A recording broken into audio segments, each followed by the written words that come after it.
Resi FM, pendengar dimanapun Anda berada, kembali bersama saya dalam program Kata KJ, dan kali ini kita membahas vaksin untuk anak. Tadi sudah berbicara dua narasumber kita, pertama Pak Yasri, Kepala Dinas Kesehatan Sawalunto, dan Ibu Dr. Asrawati, spesialis anak dari Ikatan Dokter Anak Indonesia Sumatera Barat. Berikut kita akan meminta pendapat dari Dr. Ade Suzana Eka Putri dari Universitas Andalas. Silakan Dr. Ade Suzana soal vaksin anak. Terima kasih Pak KJ. Tadi sudah disampaikan juga oleh Bu Dr. Asrawati dan juga Pak Yasril. Sebetulnya vaksin di anak itu bukan sesuatu yang baru, ya Bapak Ibu, bahwa selama ini anak-anak kita baru lahir saja sudah dikasih Pak. Tapi kenapa jadi rame? Karena kaitannya dengan COVID. Padahal kita juga perlu memperhatikan cakupan vaksin-vaksin yang lain, jangan juga sampai lengah nih ibu-ibu yang memiliki balita, posyandu juga jangan sampai sepi lagi ketika dihimbau untuk imunisasi yang dasar yang lain yang selama ini sudah kita jalankan. Untuk vaksin COVID pada anak, Pak KJ, menariknya adalah ketika informasi itu bercampur dengan hoax ya Pak. Informasi ketika kan ramenya ketika ada hoax ini. Mohon di masyarakat juga, media juga gencar juga memberikan informasi yang berimbang kepada masyarakat. Jadi ada counter terhadap hoax ya. Coba kita dengarkan informasi-informasi dari seperti Dr. Asrawati dan Pak Kadis yang tadi sudah, itu fakta Pak yang disampaikan bahwa apresiasi untuk Sawalunto yang bersedia kick off di Sumatera Barat ya Pak untuk vaksin pada anak, dan alhamdulillah itu tidak ada KIPI yang berat Pak, dan itu fakta gitu. Dan juga masyarakat juga jangan ragu bahwa ketika pemerintah memutuskan untuk pelaksanaan vaksin, itu sudah ada kajian Pak KJ. Jadi tidak mungkin vaksin diberikan tanpa ada kajian faktor keamanan atau yang lain dari Balai POM ya. Walaupun dari pabriknya sendiri itu WHO membolehkan suatu merek itu dipakai, itu sudah berdasarkan kajian juga. Tapi untuk amannya di Indonesia, karakteristik masyarakat kita bagaimana, itu Balai POM sudah melakukan kajian itu. Nah, itu tidak mungkin tidak berdasarkan kajian keamanan vaksin itu digunakan. Jadi masyarakat tidak perlu khawatir. Masalahnya adalah kalau kita lihat, kalau cakupan vaksinasi ya Pak KJ, kalau di cakupan vaksin untuk dewasa pun, ketika kita lihat kemarin itu pernah Sumatera Barat atau Kota Padang secara umum itu cakupannya paling rendah. Itu kita pernah sampai di masa itu pada waktu daerah lain sudah buka PPKM, turun PPKM-nya, tapi Padang belum boleh buka sekolah karena apa? Vaksinnya masih rendah. Nah, itu cakupan vaksin pada orang dewasa. Kemudian gencar TNI Polri itu meningkatkan cakupan vaksin, bahkan sampai seperti razia kan Pak, di depan polsek itu kita seperti razia, dan masyarakatnya mau gitu Pak. Jadi ada kalangan, tidak semua masyarakat itu antipati, betul-betul antipati, hanya saja mungkin mereka karena ketidaktahuan jadi agak ragu-ragu gitu. Jadi yang kebanyakan ini, kalaupun nanti ada akselerasi untuk cakupan vaksin secara massal, itu akhirnya kita sekarang juga sampai 78, hampir 80%, bahkan lebih dari yang ditargetkan oleh WHO terhadap Indonesia gitu. Jadi itu sama juga rasanya itu dengan vaksinasi pada anak Pak. Di anak ini tentu tergantung kepada orang tua gitu Pak. Jadi kalau orang tua bersedia ya tentu dia akan membawa anaknya, dan orang tua yakin juga akan membawa anaknya untuk vaksin. Jadi masyarakat tidak usah ragu terhadap dampak vaksin. Bahkan imunisasi yang selama ini juga punya KIPI, Pak. Jadi ada yang berakibat demam ringan dan kan seringkali anak dibawa imunisasi kemudian bidannya memberi puyer parastamol untuk jaga-jaga, ya sama saja Pak dengan COVID ini, tapi jadinya kita di kesehatan tuh kalah dengan hoax Pak di media sosial, maksudnya di mana masyarakat tuh lebih mudah percaya dan mereka juga tampilannya huruf besar gitu Pak, hurufnya besar, warna merah dan gambar-gambarnya menarik, jadi lebih dari segi komunikasi itu lebih diterima dengan cepat, ditambah dengan jadi media dan kita juga di bagian promosi kesehatan tuh harus membackup, mengcounter juga hoax-hoax ini. Mungkin begitu Pak. Jadi benar itu Bu, saya punya teman kerasnya sekeras batang pinang, nggak mau ditunjukkan. Sekeras batang pinang ya Pak? Nggak mau, apalagi anaknya. Nggak mau diajari, pokoknya dia saja yang benar. Nah, hal semacam itu yang mengganggu, yang menyebarkan hoax di tengah-tengah masyarakat melalui medsos. Itu satu. Yang kedua, kita sekarang nyaris tidak pakai masker lagi keluar, apalagi bawa anak dan segala macam. Nah, itu tentu berdampak, Bu. Bagaimana pandangan Ibu soal orang awak yang mulai longgar memakai masker?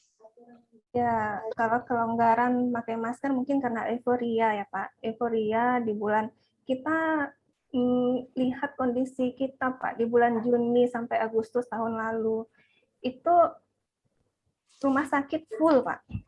Rumah sakit full dan di Jakarta itu satu hari bisa memakamkan 100 orang, lebih dari 100 orang gitu Pak. Dalam satu hari petugas pemakamannya memakamkan lebih dari 100 orang. Dan setelah bulan Agustus sampai ke sini itu relatif jumlah kasus harian itu memang menurun, itu faktanya begitu.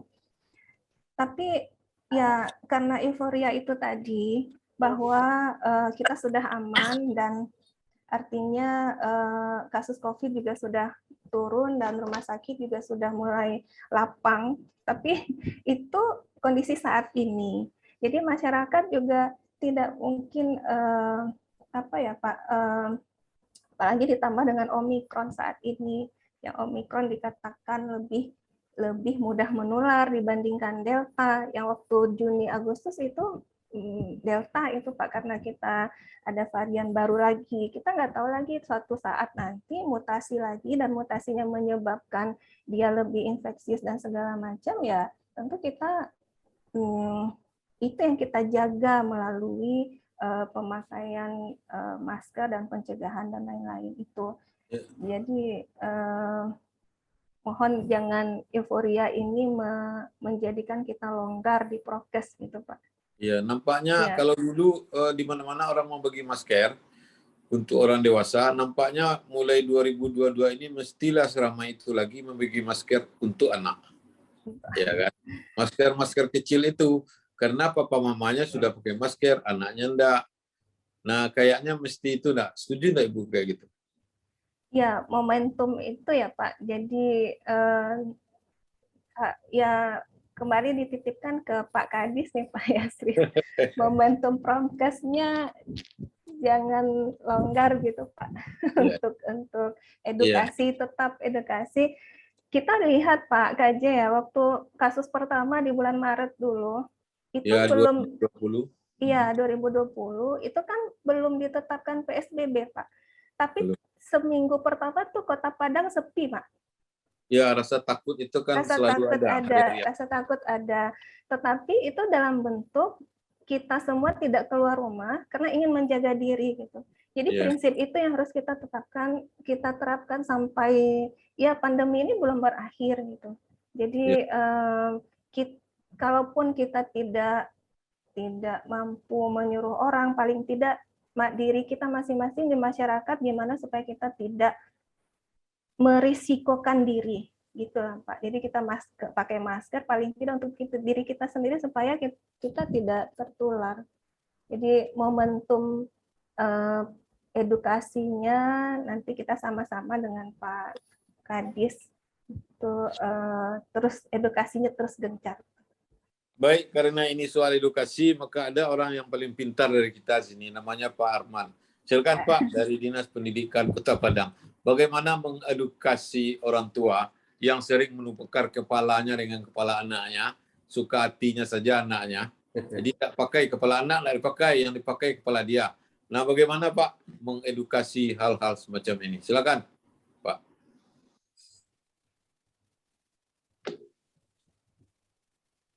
Pak Arman, masih bersama kami? Halo?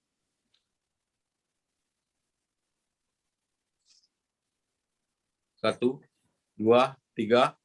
Tidak ada sautan. Saya pindah ke soal untuk Pak Yasril. Ya, bagaimana Pak mengedukasinya nih? Kembali sampah kepada Bapak nih.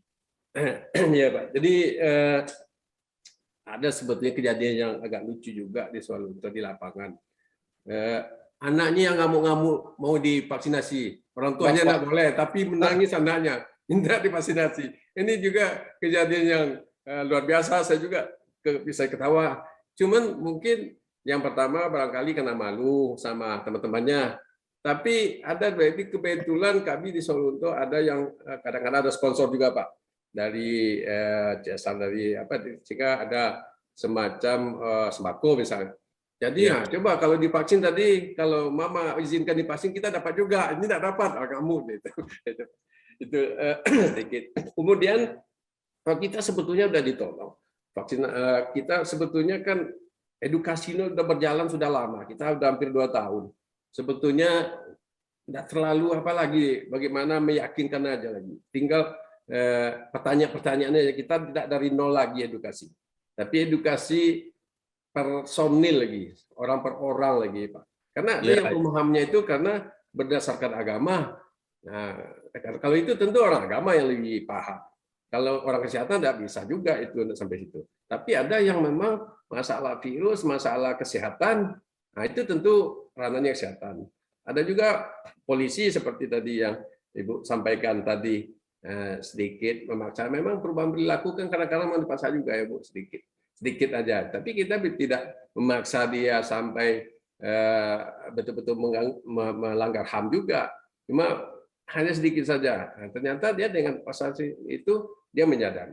Makanya kami sebelum melakukan vaksinasi anak itu kebetulan juga anak-anak ujian dan memang kesempatan itu kami lakukan untuk sosialisasi kepada. Jadi inilah sebetulnya yang langkah-langkah yang kami harap nanti di kabupaten kota lain seperti itu, mempermudah sehingga udah menerima orang tuanya udah menentukan sikap paling kurang dia mau atau tidak, karena udah kita berikan itu sehingga waktu hari H kita lakukan vaksinasi tidak banyak lagi masalah. Kalau yang enggak ya enggak juga Pak.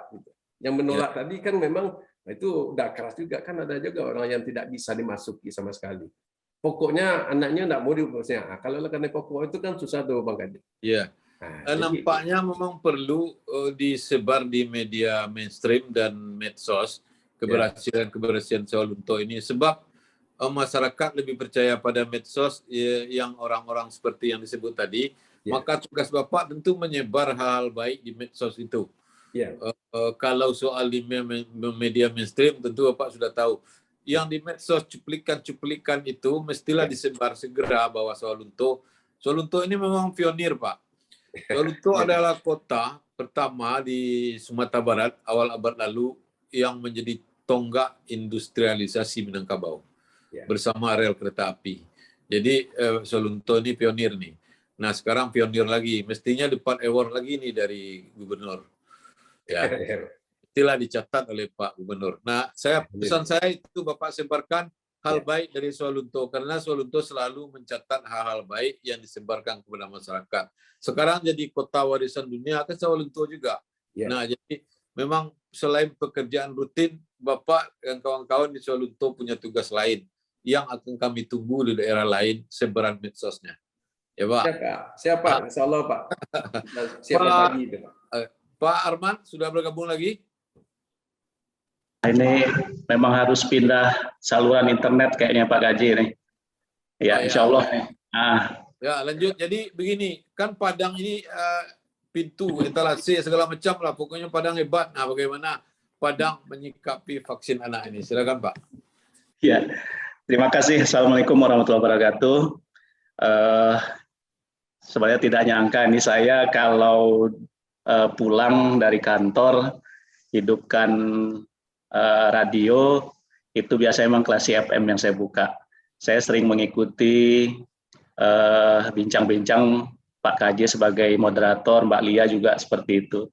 Jadi kehormatan besar nih, saya baru lihat ini wajah Pak KJ ini rupanya seperti ini, gagah sekali ini, sesuai dengan suaranya ini. Kalau Mbak Lia juga suaranya sangat merdu sekali dan kehormatan juga ini, saya baru lihat Mbak Lia, oh ini rupanya Mbak Lia nih. Baik, untuk Kota Padang ini Pak KJ, kan ini kita karena ibu kota provinsi kan sering menjadi perhatian, segalanya sesuatunya kadang dituntut untuk serba lebih dari kabupaten lain, kota kabupaten selalu harus lebih cepat seperti itu. Nah, kita memang menyikapi ini termasuk kepada kemarin itu vaksinasi untuk siswa maupun guru dan tenaga kependidikan. Nah, kita juga tetap dikejar-kejar itu. Kita sempat juga rapat dengan Kapolda beberapa hari yang lalu dan sempat miris kita mendengar bahwa Padang atau Sumbar itu urutan kedua terbawah setelah Papua. Nah, saat itu memang kita berkomitmen seluruh elemen masyarakat yang ada di Kota Padang, khususnya kita untuk saling bahu-membahu untuk meningkatkan persentase vaksin ini. Kita pun di Dinas Pendidikan seperti itu. Karena Dinas Pendidikan ini siswa saja itu untuk SMP kan kurang lebih 39.000 untuk SMP. Sementara tenaga pendidik dan kependidikannya itu kan kurang lebih 7.500. Nah, ini kalau untuk kelembagaan kita yang berada di bawah Dinas Pendidikan itu setiap saat Pak KJ, setiap saat kita terus berikan motivasi supaya vaksinasi ini bisa berjalan dengan baik. Tantangannya memang seperti yang disampaikan oleh beberapa narasumber tadi, baik Pak Kepala Dinas Kesehatan Sawalunto, Ibu Dokter tadi. Kenapa? Kita kan perlu persetujuan orang tua untuk memvaksin ini. Dan persetujuan orang tua ini kan resikonya seperti itu, pasti ada yang tidak setuju. Nah, yang tidak setuju inilah kita memberikan edukasi. Alhamdulillah Kota Padang ini kita memang stakeholder cukup bagus, tenaga kesehatan juga turun tangan pada saat sosialisasi, kemudian TNI Polri, dan memang orang tua pun yang memang dia memiliki edukasi yang cukup itu pun memberikan support kepada orang tua yang memang termakan hoax tadi. Nah, itu kita lakukan sosialisasi ini memang di satuan pendidikan, khususnya SMP, karena SMP ini kan siswanya yang cukup banyak dibandingkan dengan SD itu.